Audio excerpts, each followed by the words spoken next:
Hello everyone, today I have with us a time lapse of my Into the Spider-Verse Spidersona. So during this, I'll kind of just commentate on what I did and everything. But anyways, let's get into the video. So when I was making my Spidersona, I wanted to go for something that had like 60s or maybe like 70s glamour Hollywood vibes. So I used references from that time period to make her. So as you can see, I used the gloves, I really like the pearls, and then I even added like the signature mole because I just really liked that.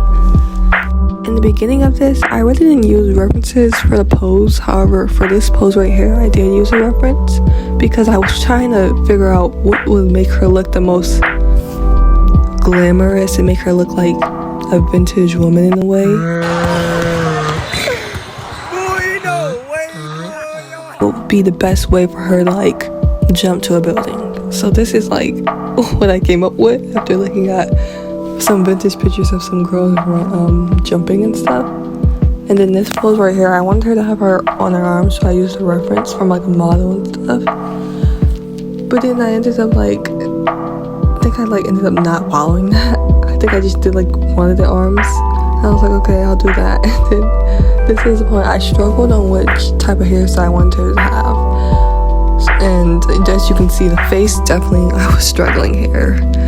So I just try to like keep having faith and trust the process, because this always happens to me. So I was just like, okay, we'll just trust the process and just keep going. I wasn't really happy with it because she started looking like a cute little mouse. So I was like, okay, let me just work on the background. So the background, I really want to contrast what she was wearing, so I made her have like a little dark but really like neutral colors on her outfit, and then I added some pink in there to really give a color pop like the Spider-Man movies. Then I finally went back to the face and started working on it again. And the thing is, I like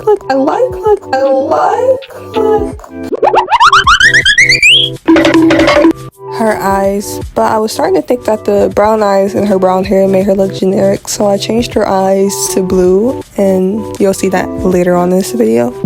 However, I really decided that the mouth was the big problem that was making her look like a chipmunk. So as you can see, I zoomed in to let you guys see me fixing that, her eyes, and then fixed her hair because I felt like it made her look too much like Barbara, the original Spider-Man's love interest.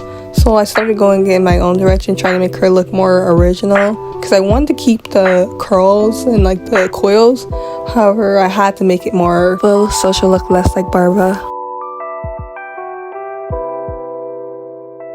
Now I started working more on her outfit, and I started using references from the 50s to get her outfit choices. As you can see from the references, I wanted to make her look playful in a way because she is a teen, she's 15.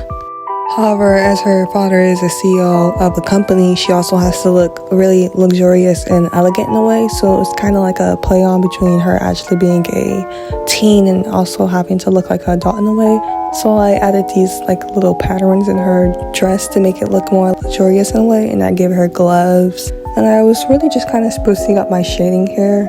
Right here is nothing much I can commentate here. However, as you can see, I'm just shaping, making her look more alive and more colorful. So I started like adding color to her face, giving her blush to really make her stand out.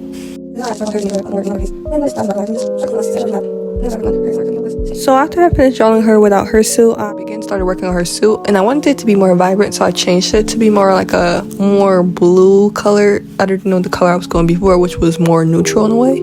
This was because I felt like most of the spider characters I've seen, they're more colorful and vibrant, and I wanted to portray that in this, so I ended up changing it. But I like this change because it really shows that she's a teenager and she likes bright colors and stuff. So now that I officially finished the designs, I really just started adding more to it. So I gave her title name, Beverly Parker. I started trying to think of things that would really just make her in this. But I ended up just adding like stars and stuff, and the signature, let's do this one more time. I took that out though at the end for the final thing. However, I started cleaning up my drawing to make it look more finished and defined, and as you can see, I ended up finishing her hands because I never finished the hands on the first sketch.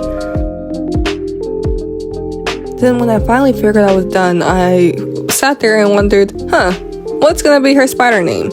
And a lot of things went through my head. I was like, no, I want to have elegant. I was like, I know it has to be spider in there. And I was like, oh, the elegant Spider Luxe. Because, you know, Luxe means luxurious. So I was just like, the elegant Spider Luxe. Yeah. I don't know if that makes sense, but yeah, that's what I went for. And then I ended up giving her the name tag that Miles has, because I don't know if I mentioned this, but she is also from New York City, just a older time period. So she would still do the same things that Miles does in a way, however in her own way. So other than that, I added more colors to make it stand out in her signature spider logo to officially make her Spider Woman. And that was officially done. Here we have Beverly Parker, the one and only Spider Luxe. Thank you for watching this time lapse of me drawing her, and I hope you enjoyed.